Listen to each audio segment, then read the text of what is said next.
Hi boys. നിങ്ങൾ 2 വർഷത്തിൽ കൂടുതൽ കൺസിസ്റ്റന്റ് ആയിട്ട് ജിമ്മിൽ പോയിട്ടുണ്ടായിരുന്നെങ്കിൽ ഞാൻ ഈ പറയുന്ന കാര്യം ശരിയാണോ തെറ്റാണോ മനസ്സിലാവും. ഓക്കെ.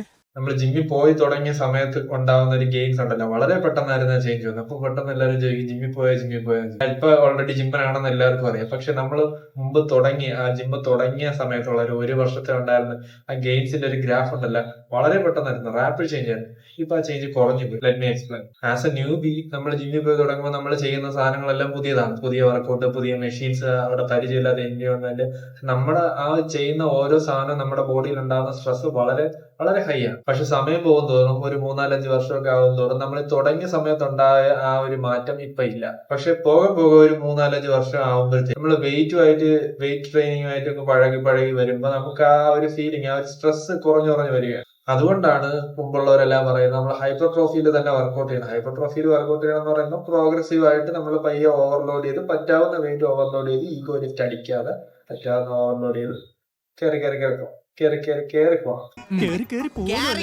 പോകണം. അങ്ങനെ ചെയ്തുകൊണ്ടിരിക്കുമ്പോൾ മാത്രമേ നമ്മുടെ ബോഡിയിൽ സ്ട്രെസ് വരുന്നുള്ളൂ. പക്ഷെ ആ സ്ട്രെസ് മതിയോ നമുക്ക് ആ ഗെയിംസ്, ആ ഗ്രാഫ് ഒന്നുകൂടെ ഒന്ന് കയറ്റാനായിട്ട്, അല്ലെങ്കിൽ ആ ഗ്രാഫ് ഒന്നുകൂടെ ഒന്ന് കുറച്ച് വാർക്കാനായിട്ട് എന്ത് ചെയ്യാം? ടോം ബ്ലാറ്റ്സ് പറഞ്ഞിട്ടുണ്ട്, ആ റെപ്പാണ് നമ്മുടെ ഗോൾഡ് എന്ന് പറഞ്ഞിട്ടുണ്ട്. ആ റെപ്പിലാണ് അതിന്റെ ആ ഒരു കാതൽ ഇരിക്കുന്നത്. Reps are more important. Reps are where the gold is. That's the secret. Most people think it's all about the heavy weights. It's not. The weight doesn't matter. If your form and technique is pure, size and strength will follow. Rep എത്ര quality ആയിട്ട് ചെയ്യാൻ പറ്റുമോ അത്രയും നമുക്ക് ആദ്യം നമുക്ക് നേട്ടം കിട്ടും. അല്ലാതെ വെറുതെ ജിമ്മിൽ പോയി സമയം കളഞ്ഞിട്ട് കാര്യമില്ല. ഇപ്പൊ ഈ വെക്കേഷൻ സമയത്ത് ഞാൻ ജിമ്മിൽ ചെന്ന് കണ്ട ആ ഒരു പെടാപ്പാട് എന്റെ അമ്മ, അത് ഞാൻ ശ്രദ്ധിക്കുന്നുണ്ടായിരുന്നു. ഞാൻ മിണ്ടാതിരിക്കണമെങ്കിൽ ഞാൻ ഇവന്മാരെല്ലാം ചെയ്യണത് കണ്ടുകൊണ്ടിരിക്കുകയായിരുന്നു. ഒരു വർക്കൗട്ട്, ഒരു ലെഗ് അല്ലെങ്കിൽ ഒരു ചെസ്റ്റ് ഫ്രഞ്ച് പ്രസ് ചെയ്യാനായിട്ട് അവിടെ ഒരു 7 എണ്ണം കാത്തു നിൽക്കണം. 7 പേര് കാത്തു നിൽക്കുകയാണ് ലഞ്ച് പ്രസ് ചെയ്യാൻ. ഒന്നാമത് ഇവന്മാർ സർക്കിൾ അടിച്ച് വരുമ്പോഴത്തേക്കും ഇവന്മാർക്ക് റെസ്റ്റ്. അതിന്റെ ഇടയിൽ കൂടെ 5, 6, 7 സെറ്റ്, 5, 6, 7 വർക്കൗട്ട് ഇത്രയും ചെയ്തിട്ട് വീട്ടിൽ പോയിരുന്ന ആരൊന്നും കഴിക്കില്ല. എന്നിട്ട് അതിനനുസരിച്ച് റെസ്റ്റ് എടുക്കൂല. റെസ്റ്റ് എടുത്ത് ഇപ്പൊ നമ്മൾ ഇത്രയും ചെയ്യണം എന്നുണ്ടെങ്കിൽ തന്നെ അത്രയും അനുസരിച്ച് ആഹാരം കഴിക്കണം. അത് നമ്മളെ കൊണ്ട് പോസിബിൾ ആയിട്ടുള്ള കാര്യമല്ല. ഏറ്റവും ആവശ്യമായിട്ടുള്ള, ഞാൻ ഇതിൽ നിന്ന് പഠിച്ച പാഠം, റെസ്റ്റ് ആണ് ആവശ്യം. നമ്മൾ റെസ്റ്റ് എടുക്കണില്ല. അതുകൊണ്ടാണ് ഞാൻ ആദ്യം പറഞ്ഞത് 6 ദിവസത്തെ വർക്കൗട്ടിന്റെ ആവശ്യമുണ്ടോ.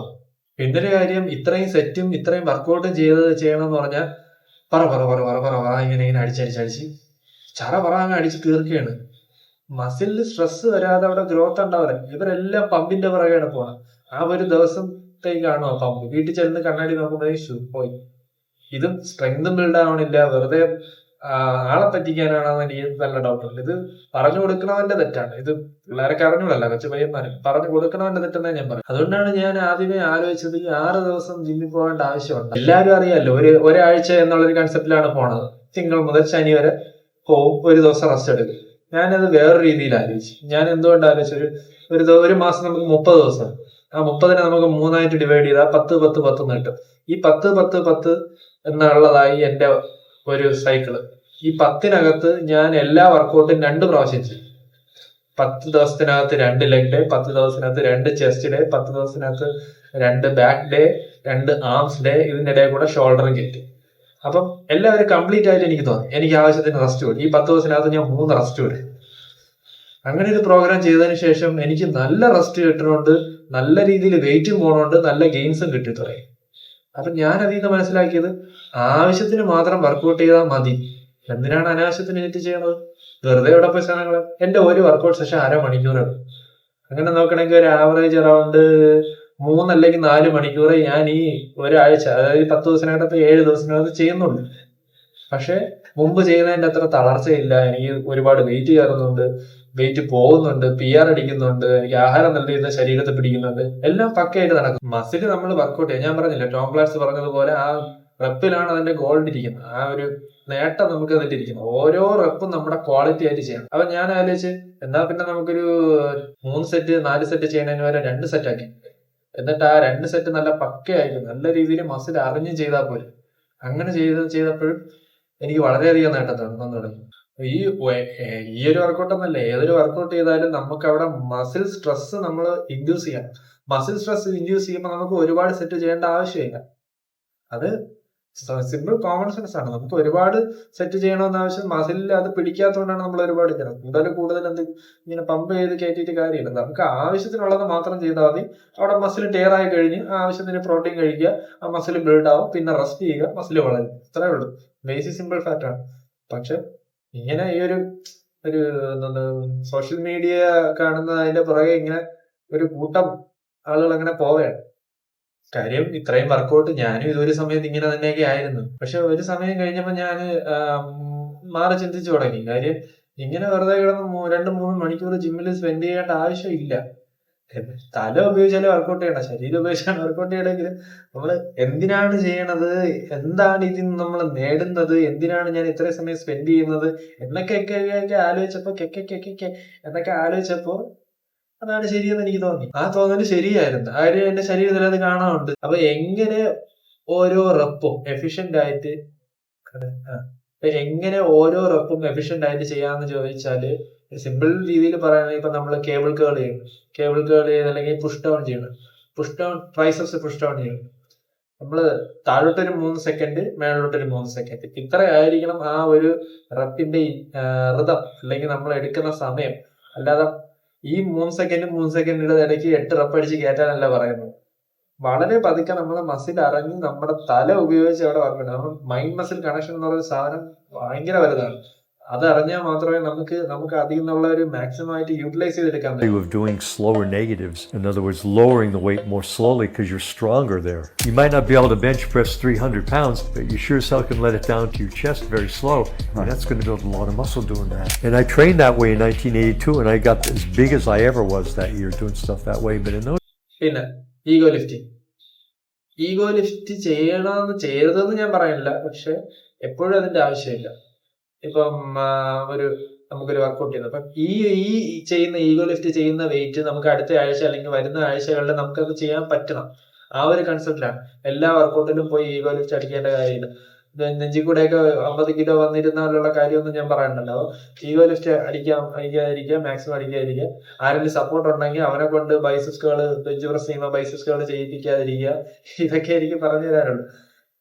സ്വയമായിട്ട് ചെയ്യുമ്പോൾ നമ്മൾ അത് അറിഞ്ഞിരിക്കും. അതായത് സപ്പോർട്ട് ഇല്ലാതെ, ആരുടെയും സപ്പോർട്ട് ഇല്ലാതെ സ്വയമായിട്ട് ഒറ്റയ്ക്ക് ചെയ്ത് തുടങ്ങിയ ഒരാൾക്ക് ആ ഒരു അതിന്റെ പാടറിയാൻ പറ്റുള്ളൂ. നമുക്ക് എത്ര വെയിറ്റ് അപ്പോൾ സ്വന്തമായിട്ട് പോവും.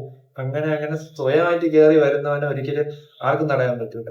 അപ്പൊ ഞാൻ ഈ പുതിയൊരു പ്രോഗ്രാം, അതായത് ഈ 10 ദിവസം എന്നുള്ളൊരു സംഭവം എഴുതിയതിനു ശേഷം ആ പ്ലേറ്റും അങ്ങ് ബ്രേക്ക് ചെയ്യാൻ പറ്റി. എനിക്ക് ആ ബാരിയറിൽ നിന്ന് പുറത്തു കിടക്കാൻ പറ്റി. അതായത് എനിക്ക് ഒന്നാമത്തെ കാര്യം നല്ല തളർച്ചയില്ല. അതായത് ഓരോ വർക്കൗട്ട് ഇത്രയും 2-3 മണിക്കൂർ, അതായത് 2-3 മണിക്കൂർ എന്ന് പറയുമ്പോൾ നിങ്ങൾ ആലോചിക്കുകയാണ്, ഒരു ദിവസത്തിന്റെ 1/8 പോർഷനാണ്. അത്രയെന്ന് പറഞ്ഞാൽ ചില്ലറ സമയമൊന്നുമല്ല. നമ്മൾ അത് കഴിഞ്ഞിട്ട് പിന്നെ ഫുഡ് കഴിക്കണം, അത് കഴിഞ്ഞിട്ട് റെസ്റ്റ് എടുക്കണം, എന്തൊക്കെ പരിപാടിയാണ്. അപ്പം അത് കൂടെ ഒന്ന് ആലോചിക്കണം. അപ്പൊ ഇത്രയും സമയം ജിമ്മിൽ സ്പെൻഡ് ചെയ്യേണ്ട ആവശ്യമില്ല. അപ്പം എന്റെ അടുത്ത് ചോദിക്കുക, എന്റെ ഒരു സജഷൻ പറയാം. അപ്പം എന്റെ അടുത്ത് ചോദിക്കുക, അപ്പൊ വേറെ എന്തോന്ന് ചെയ്യാം, നമുക്ക് എന്തൊക്കെ ചെയ്യാം? നമുക്കൊരു സിനിമ കാണാം, അല്ലെങ്കിൽ നമുക്കൊരു ബുക്ക് വായിക്കാം, അല്ലെങ്കിൽ അച്ഛൻ്റെ അമ്മയുടെ കൂടെ സ്പെൻഡ് ചെയ്യാം, പുറത്തോട്ട് പോവാം, നമുക്കൊരു പുതിയൊരു ലാംഗ്വേജ് പഠിക്കാം, പുതിയൊരു ഇൻസ്ട്രുമെന്റ് വായിക്കാൻ പഠിക്കാം, മ്യൂസിക്കൽ ഇൻസ്ട്രുമെന്റ്, പുതിയൊരു സ്പോർട്സ് പഠിക്കാം, ചെസ് കളിക്കാം, എന്തൊക്കെ കാര്യങ്ങൾ. ജിമ്മ് എന്ന് പറഞ്ഞ് സെന്റർ ചെയ്ത് നിൽക്കേണ്ട ആവശ്യമില്ല. Gym is part of our life. അതിനെ നമ്മുടെ പാർട്ടാക്കണം. അങ്ങനെ പാർട്ടാക്കിയവരായിട്ടുള്ളവരാണ് ബോഡി ബിൽഡർ. ശരിയാണ്, അങ്ങനെ ഒരു ഫീൽഡ് ഉള്ളവർ മാത്രമേ ഇത് നിന്നാൽ. പക്ഷെ 90% ആളുകളും ജസ്റ്റ് ഫിറ്റ്നസ് ആയിട്ടും, അല്ലെങ്കിൽ നമ്മൾ ഷർട്ട് ഇടുമ്പോഴും നമ്മൾ പുറത്തോട്ടൊക്കെ പോകുമ്പോഴും കണ്ട അടിപൊളി ആയിരിക്കണം എന്നുള്ള രീതിയിൽ മാത്രമാണ് ജിമ്മിൽ ചെയ്യുന്നത്. ഒരു 2 അല്ലെങ്കിൽ 5% ആളുകൾ മാത്രമാണ് ഇത് കരിയർ പ്രൊഫഷനായിട്ട് എടുത്ത് മുന്നോട്ട് പോകുന്നത്. അങ്ങനെയുള്ളവർ ചെയ്യട്ടെ. അങ്ങനെയുള്ളവർ ചെയ്ത് സോഷ്യൽ മീഡിയയിൽ ചെയ്യുന്നത് കണ്ട് നമ്മൾ അതേപോലെ അനുകരിക്കണമെന്നൊന്നും ഇല്ല. നമുക്ക് ജസ്റ്റ് ഹെൽത്തി ആയിട്ട് ഇരിക്കാനും നല്ല ശരീരം ഉണ്ടാക്കണമെങ്കിൽ ഇത്രയും സമയം സ്പെൻഡ് ചെയ്യേണ്ട ആവശ്യമൊന്നുമില്ല. അത് അറിഞ്ഞുകൂടാത്തത് കൊണ്ടാണ് പലരും ഇത് ഏതോ ഒരാളിങ്ങനെ സെറ്റ് ചെയ്ത് അതിന്റെ പുറകെ കുറെ എണ്ണം ഇങ്ങനെ പൊക്കോണ്ടിരിക്കുന്നത്. അതൊന്ന് മാറി ചിന്തിക്കാനായിരിക്കും ആർക്കും അറിഞ്ഞൂടെ ഒന്ന് ആലോചിക്കില്ല ആരും.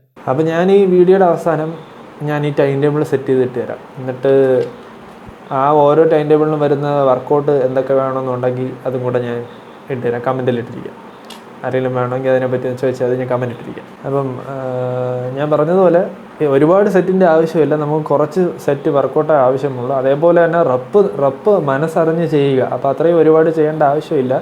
അപ്പം ഈ ഒരു ടെക്നിക്കിൽ എനിക്ക് നല്ല രീതിയിൽ സേഫായിട്ട് ചെയ്യാൻ പറ്റി. ഒരുപാട് വെയിറ്റ് എടുത്ത് ഈഗോ ലിഫ്റ്റ് ഞാൻ ചെയ്യില്ല. എനിക്ക് പറ്റാവുന്നതിൻ്റെ ഒരു 80%, 85% ഒക്കെ ഞാൻ മാക്സിമം അത്രയൊക്കെ എടുക്കുകയുള്ളൂ.